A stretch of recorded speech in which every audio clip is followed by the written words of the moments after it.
Amén. Cristo sentado en las alturas. No tenemos un dato exacto acerca de quién escribió la epístola de Hebreos, pero sí tenemos la certeza de que es un texto inspirado, ya que hubo alguien durante la séptima década del siglo I quien, inspirado por Dios, tomó la pluma, fue al tintero y escribió. Escribió estas maravillas, estas expresiones profundas acerca de la persona de Jesucristo. Yo imagino a los ángeles cantando alabanzas armoniosas a cuatro voces, mientras estos versículos quedaban estampados en aquel papiro. También se me ocurren algunas suposiciones, entre ellas, veo en algunos momentos la mano temblorosa del escritor, de aquel hombre temeroso de Dios y quien, asombrado por la grandeza de Cristo, está trazando estas palabras con una caligrafía singular. Veo a ese hombre inspirado por Dios haciendo, mientras escribe, algunos silencios, luego de poner los puntos sobre las íes, o mejor dicho, ya que fue escrito en griego, los apóstrofos en el lugar indicado.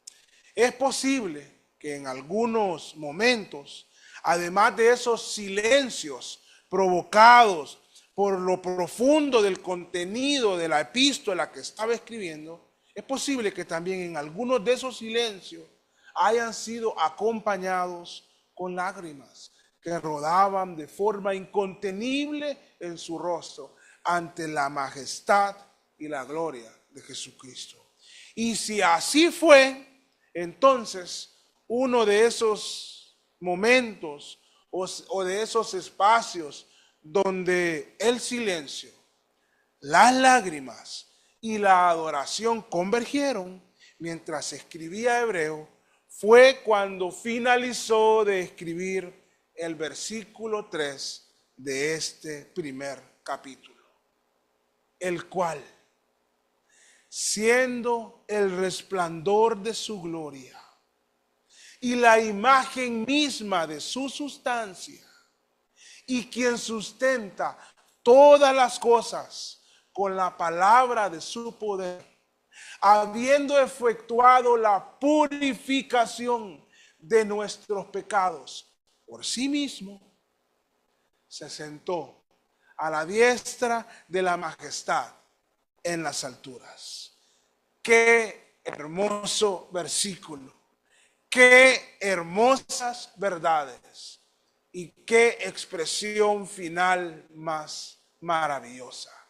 Se sentó a la diestra de la majestad en las alturas. Una referencia que se sentó a la diestra del Padre. Esa expresión, hermanos, es un almacén enorme de oro teológico. El brillo de ese diamante doctrinal que tenemos aquí es espléndido. El aroma que emerge de estas verdades acerca de Cristo es penetrante y además es agradable. La meditación profunda ante esta expresión nos conmueve el alma. Es algo sin igual. Y yo personalmente lo acepto. En mi caso, por varios momentos meditando y preparando este mensaje, reflexionando en esta verdad y en las implicaciones de esta verdad, he sido conmovido. Mi corazón se ha agitado meditando en ello, por la intensidad y las emociones que me ha causado meditar en la expresión se sentó a la diestra de la majestad en las alturas. Medito, imagino, pienso en las implicaciones y es algo maravilloso. Hoy voy a expresar y a invitarles a meditar en algunas de las implicaciones de esto y en el significado de esta verdad expresada en la epístola de Hebreos. Vamos a entender, si Dios nos ilumina, por qué fue a sentarse. Y veremos que este acto, entre otras cosas, es la muestra de la satisfacción de su obra. Además, vamos a identificar algunas ventajas y bendiciones que obtenemos por esta acción de Cristo, de ir y sentarse en la majestad, a la diestra de la majestad en las alturas. Pero antes de iniciar todo esto, deseo que notemos que cuando se observa bien el pasaje desde el versículo 1 hasta el versículo 3, identificamos a Cristo en el ejercicio de sus tres oficios que vino a hacer mientras estuvo entre nosotros: como profeta, como sacerdote y como rey. Como profeta, vean el versículo 1. Dios habiendo hablado muchas veces y de muchas maneras en otro tiempo a los padres por los profetas, en estos postreros días nos ha hablado por el Hijo. Notamos que Dios ahora habla por el Hijo, y el rol de profeta del antiguo pacto o del Antiguo Testamento queda superado en Jesucristo, ya que Dios ahora habla por él hasta nuestros días. Jesús es entonces el profeta anunciado por Moisés allá en Deuteronomio 18. Porque ¿qué hacía Dios por medio de los profetas? Hablar sus verdades. Ahora Dios, dice la Biblia, habla por el Hijo, pues él ejerció este oficio de profeta. También como sacerdote, si ustedes notan, una parte del versículo 3, en el mismo versículo, se menciona como una de las glorias de Cristo su obra de expiación como sacerdote o sumo sacerdote, quien, a diferencia de los sacerdotes del antiguo pacto, en el caso de Jesús, él efectuó la purificación de nuestros pecados por sí mismo, ya que el sacerdote en el Antiguo Testamento intervenía por el pueblo ante Dios y sacrificaba el cordero de la expiación una vez al año. Jesús también intervino por el pueblo ante Dios, hizo lo mismo, pero siendo él el mismo cordero que quita el pecado del mundo y por lo tanto siendo la imagen misma de la sustancia de Dios, ejerció un sacerdocio superior y ejecutó un sacrificio superior, tan superior que no se requiere ningún otro sacrificio. Ya purificó nuestros pecados, como lo expresó John MacArthur.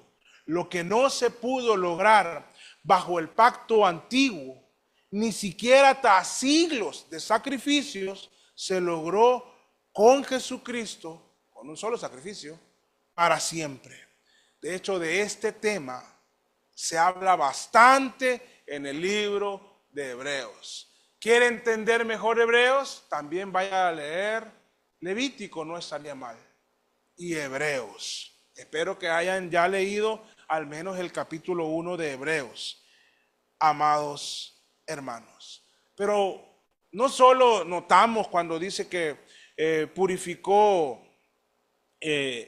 nuestros pecados, su labor como sacerdote. También encontramos en esos tres versículos su labor como rey. En la expresión de hecho que nos ocupa hoy, vemos que Jesús fue y se sentó a la diestra de la majestad en las alturas, así como cuando un rey se sienta en su trono, el trono desde donde ejerce su autoridad real sobre todo el dominio y el territorio que él tiene. Jesús se sentó a la diestra en la majestad o de la majestad en las alturas, a la diestra del Padre. Como ven en esta declaración de los primeros 3 versículos, que es un tratado teológico hermoso, habla de lo glorioso que es Cristo, así como de sus oficios, aquellos que ejerce y ha ejercido con perfección. No hay nada que achacar a Jesús como profeta. No hay nada que reclamarle ante la perfección de su sacrificio y la expiación que hizo en la cruz. Y no hay nada que reclamarle como rey que gobierna sobre todo. Vamos a ver ahora el significado de esta acción de Cristo, de haberse sentado en la majestad, en las alturas. El Señor siempre usa ese lenguaje como metafórico porque Dios es espíritu. Pero para que entendamos, Él está sentado en la majestad de las alturas y tiene un significado lo que está diciendo. El significado del acto de haberse sentado en las alturas.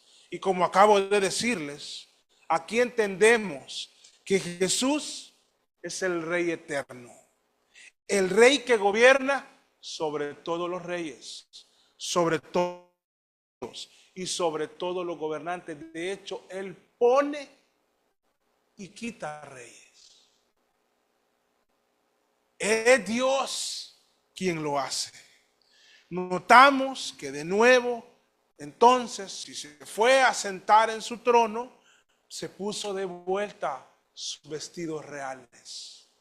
Aquellos de los cuales se había despojado en su humillación para venir y habitar entre nosotros, como Él se había vaciado por nosotros, ahora retoma su lugar, su trono celestial, su corona y su vestido de gloria, su corona celestial, su cetro de autoridad, y se sentó en las alturas, en su trono de rey, en su trono real, a la diestra del Padre.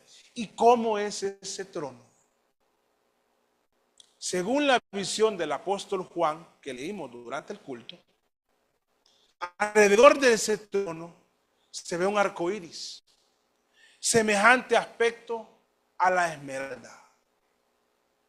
Alrededor de ese trono hay 24 tronos más, donde se sientan ancianos con coronas de oro. Pero estos también rinden tributo y ponen sus coronas ante el Rey del trono central.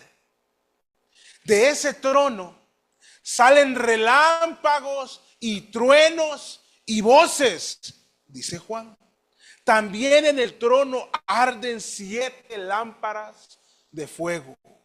Delante del trono dice que hay un mar de vidrio semejante al cristal. Alrededor del trono hay 4 seres vivientes muy peculiares, quienes no cesan día y noche de decir: Santo, Santo, Santo. Es el Dios Todopoderoso, el que era, el que es y el que ha de venir. Jesucristo. Y dan así gloria y honra al que está sentado en el trono. Ahí está, ahí sigue. Pase lo que pase, Él ahí seguirá. Hay mucho temor en Honduras por lo que va a suceder el 30 de noviembre y los días posteriores, de uno y de otro lado. Ahí están cada quien haciendo su juego y su fuerza. ¿Saben qué va a pasar? Jesús seguirá sentado en su trono, gobernando con poder y autoridad, porque Él es el Rey.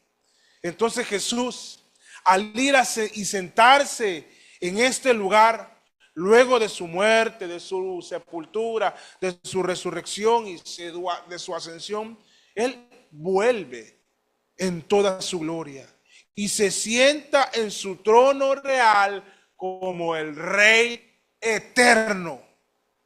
Ahí está el Señor. Así que cuando nosotros nos arrepentimos de nuestros pecados, cuando nosotros creemos en Cristo,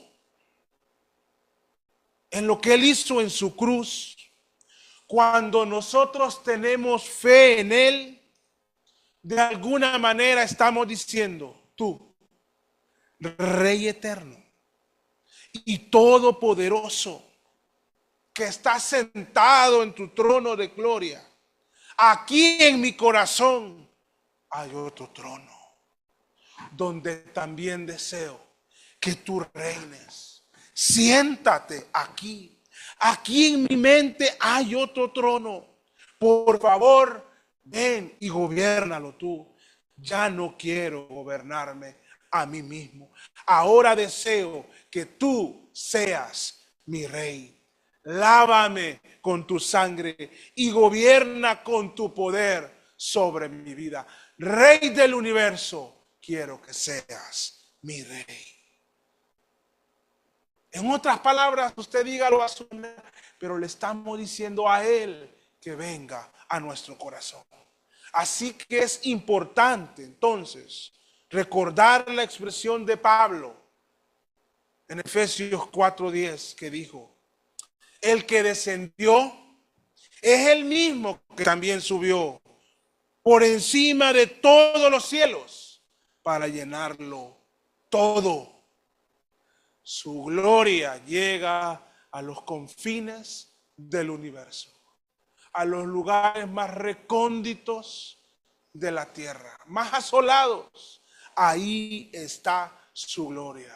Y creo que fue Moody, Dwight L. Moody, que dijo: Dios, parafraseando su idea que se me viene a la mente en este momento, Dios tiene dos tronos, uno en su gloria y otro en mi corazón. Él es el rey de su vida. Él es quien gobierna sus pensamientos, sus iniciativas, su corazón. Usted está realmente, cuando canta, adorando desde su corazón al rey, a este rey lleno de toda gloria. Esta expresión de que Cristo está sentado en las alturas, además de expresar que Cristo es rey, también tiene otros significados importantes.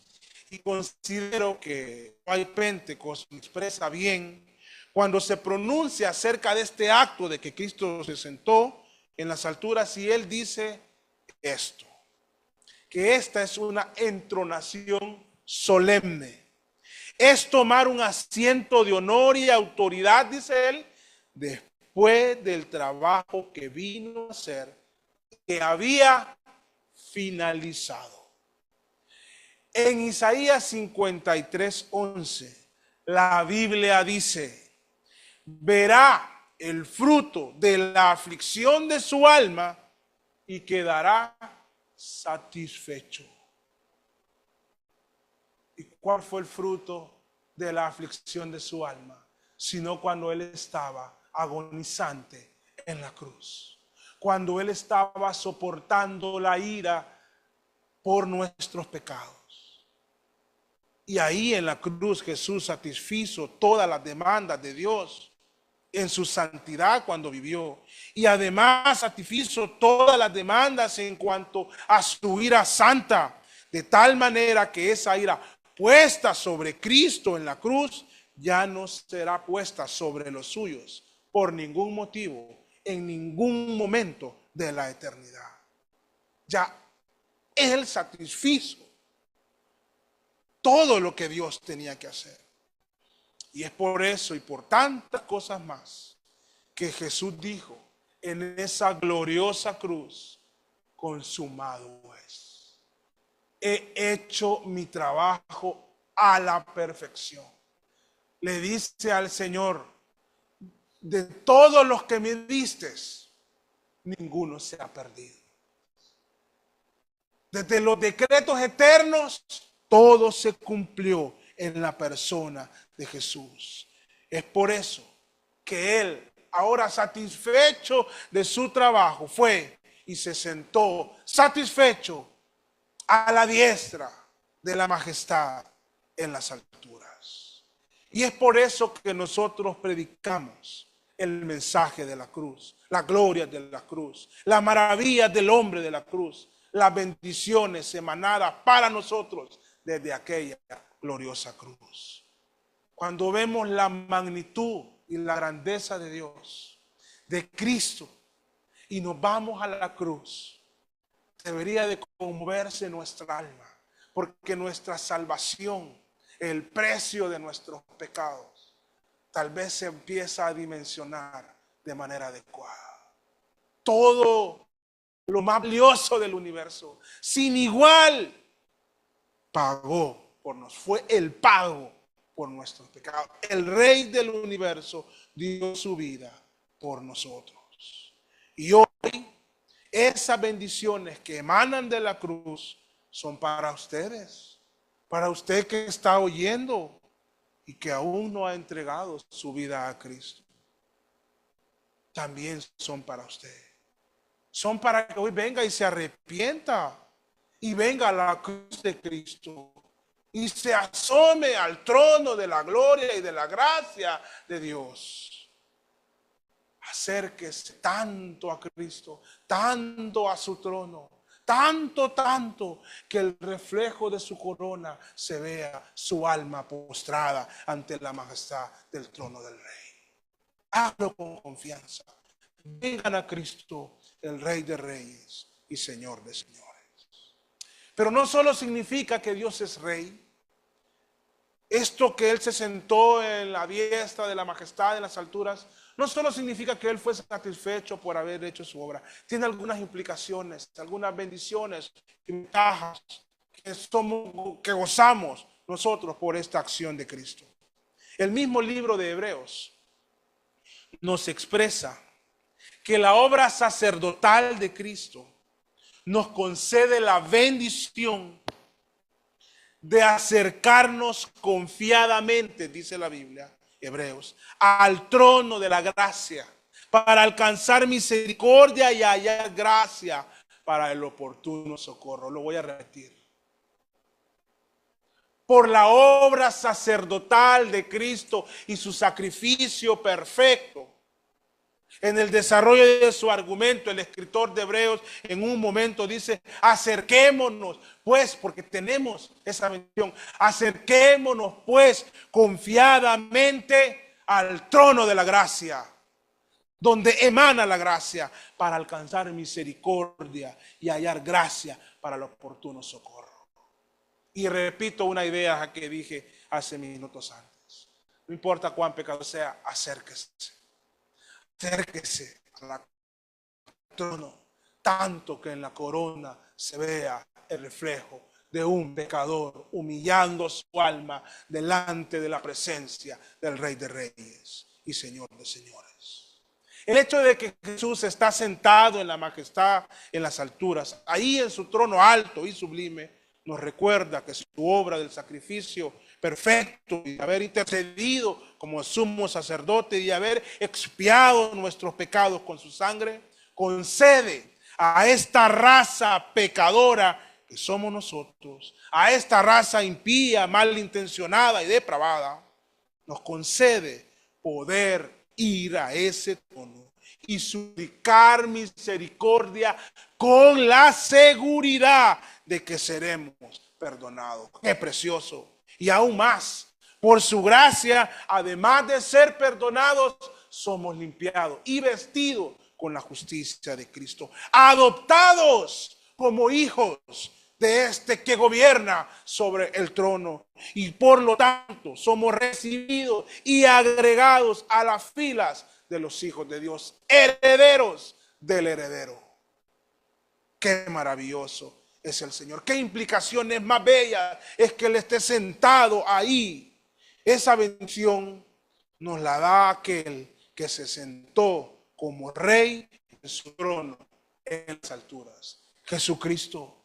Otra bendición enorme, o otra implicación beneficiosa para nuestras almas y para nosotros, otra ventaja o dicha incalculable, una fortuna pues invaluable que tenemos por esto, que nos concede Cristo al estar sentado a la diestra de la majestad en las alturas, es la seguridad eterna de nuestra salvación. ¿Y qué es eso? Pues esto significa que nuestra salvación no está en riesgo.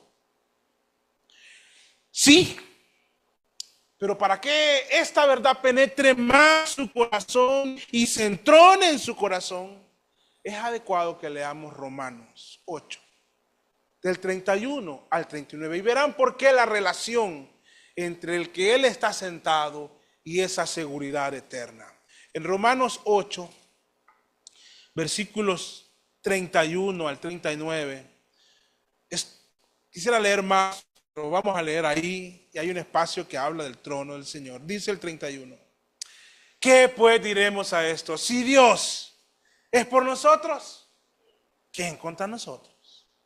El que aún a su propio Hijo no eximió, sino que lo entregó por todos nosotros, ¿cómo no nos dará también con Él todas las cosas? ¿Quién acusará a los escogidos de Dios? Dios es el que justifica. ¿Quién es el que los condenará? Cristo es el que murió, más aún el que también resucitó. Y pongan atención, quien además está sentado a la diestra de Dios, el que también, wow, intercede por nosotros. Como conclusión de esto, dice el escritor de Romanos, ¿quién nos separará del amor de Cristo?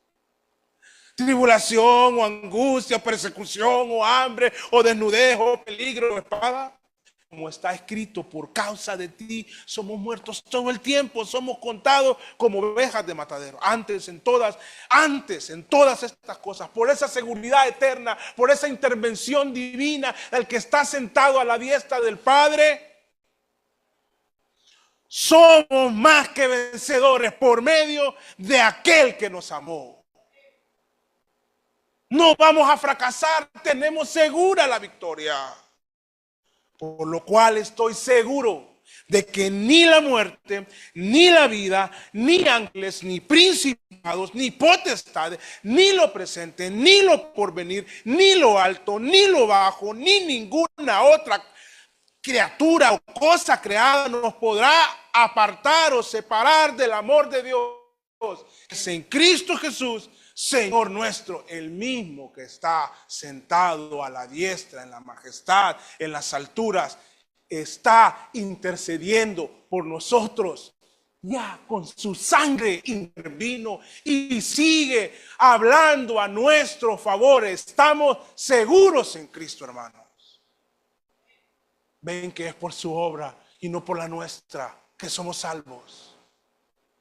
Usted pudo tener ayer reacciones o pensamientos pecaminosos. Pídele perdón a Dios, pero su salvación está segura en Cristo.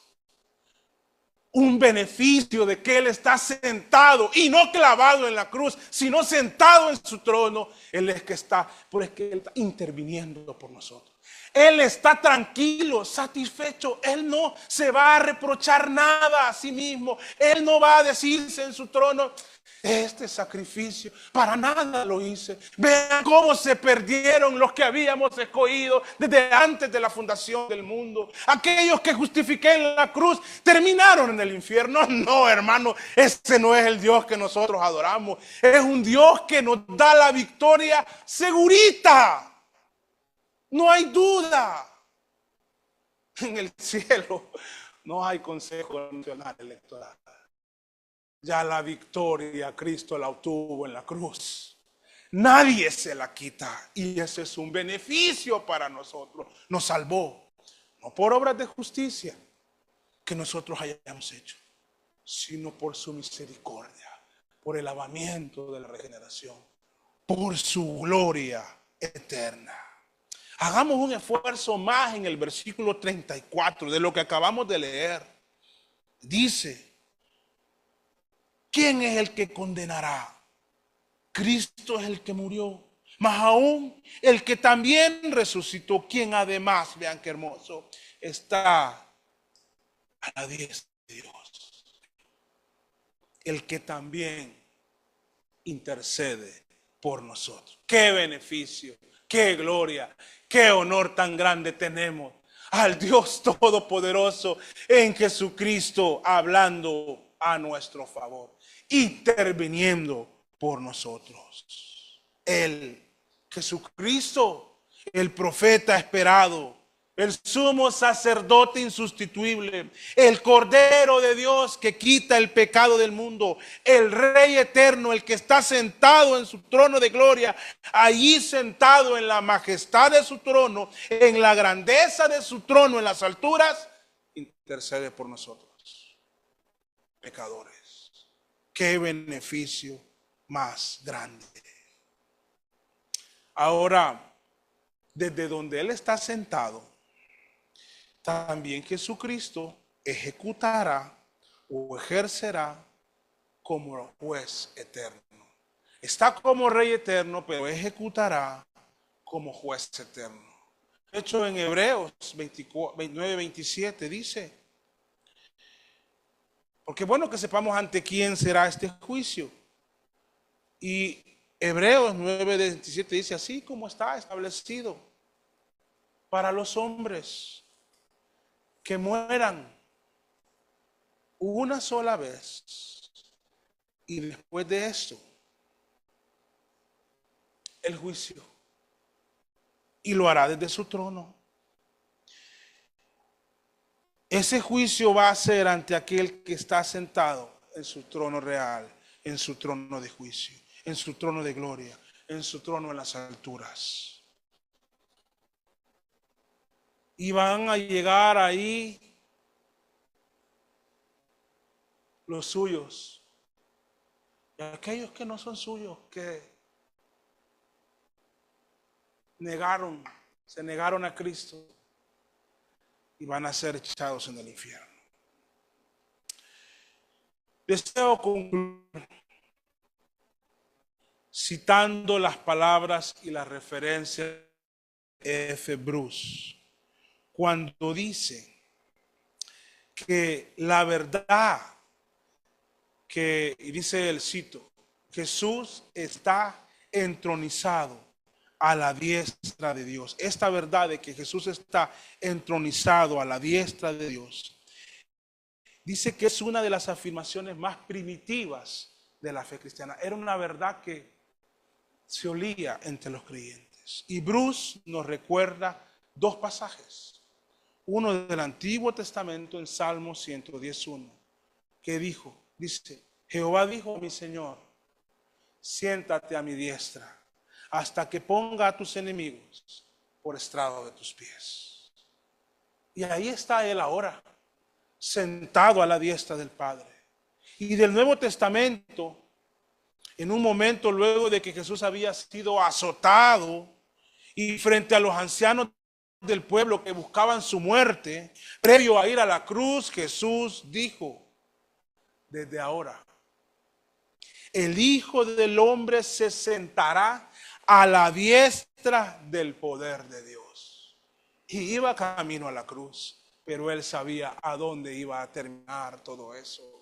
No iba a terminar con las burlas o escupitajos que recibió en el camino. No iba a terminar con los clavos en sus manos. No iba a terminar con su cuerpo humillado y ensangrentado o con su corona de espinas. No iba a terminar ahí. Iba a continuar con una tumba vacía. Iba a continuar con una ascensión espectacular.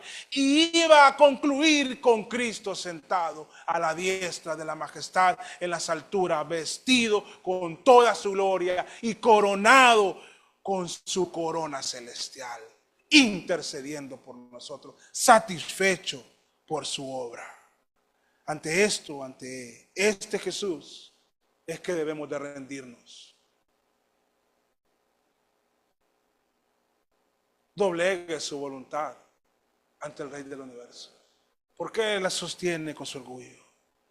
Ante este Jesús debemos de rendirnos, debemos de arrepentirnos. ¿Por qué no ir ante Cristo y decirle frente a la cruz, allí en su intimidad, en su corazón, hasta el trono de su gloria, pasando por la cruz? Perdóname por mis pecados, estoy arrepentido de haber hecho tanto daño o haberme hecho tanto daño y haberte hecho tanto daño de haber sido tan rebelde. Ante este Jesús debemos arrodillarnos.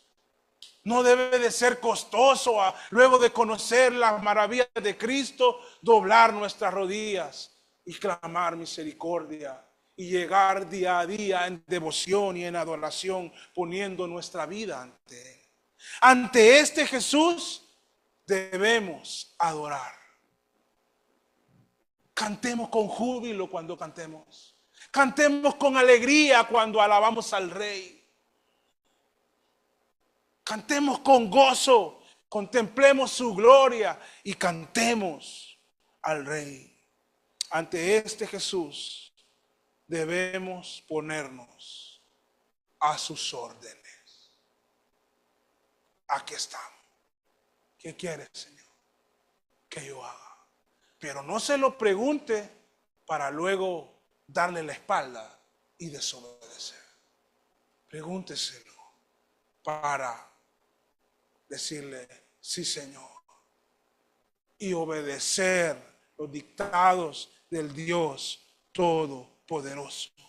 Ante este Jesús debemos de presentarnos con la disposición de obedecer lo que Él nos ha dejado en su palabra. Todos aquellos que hasta ahora, hasta el día de hoy, no han creído en Cristo para salvación, no se han arrepentido y no han puesto su fe en Él, hoy es el día que son exhortados para que crean en Jesucristo y se arrepientan de su maldad. Entonces, en arrepentimiento y fe, luego vayan a las aguas bautismales, obedeciendo a su Rey eterno, aquel que se sentó a la diestra de la majestad en las alturas. Con razón escribió alguien en la Biblia, esta salvación tan grande es inescrutable. La sabiduría y la ciencia de Dios son inescrutables. Sería entonces una necedad correr por este libro de Hebreos. Si yo escarbo en el patio de mi casa y me encuentro con una piedra de oro, no crean que no voy a seguir escarbando, hermano. Tiene que haber más ahí. Y eso es lo que vamos a hacer para que Cristo sea glorificado. Cantemos aquel canto, contempla a Dios. Por favor, preparen para alabar el nombre de Dios y cerrar este mensaje cantando alabanzas al Rey de toda gloria, a nuestro único y santo Dios. Si alguien entre nosotros no se ha arrepentido de sus pecados, arrepiéntase hoy. Por favor, no le dé más largas a esto. Venga hoy doblado ante la majestad del Rey del universo, viendo su cruz iluminada por el Evangelio y viendo su sangre derramada por usted.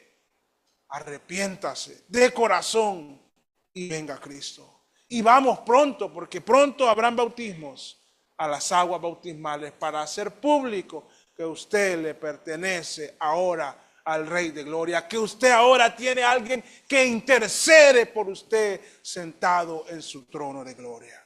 Vamos a orar, pónganse de pie y luego vamos a cantar. Soberano Dios, eterno Dios, grande Dios, Jesucristo, Rey eterno, que reinas con poder y gloria en tu trono alto y sublime. Te alabamos, te glorificamos, te exaltamos y nos rendimos a ti. Tú eres maravilloso.